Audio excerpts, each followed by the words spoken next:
معظم فنانين ومطربين مصر قلبوا اليوم الليل نهار والنهار ليل، وأغلبية أوقاتهم ما بيناموش أصلا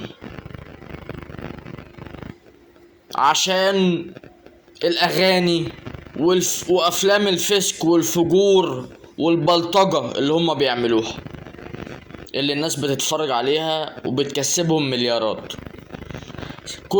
كله سفه في سفه. الفنانين والمطربين نهايتهم قربت جدا، هيموتوا. اللي ما بينامش كويس هيموت بسبب انه ما بينامش كويس، واللي بيشقلب ليله نهاره ونهاره ليله نفس الكلام هيحصل اللي ما بينامش كويس.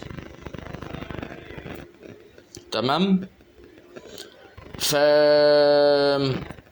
بدأنا من مدة الموضوع ده، وفي وقت قريب جدا هيكون فنانين ومطربين مصر ماتوا، ونرتاح بقى من البلاوي الزرقاء والحاجات الوسخة اللي بنشوفها على التلفزيون والأغاني الوسخة اللي بنسمعها، سواء شعبي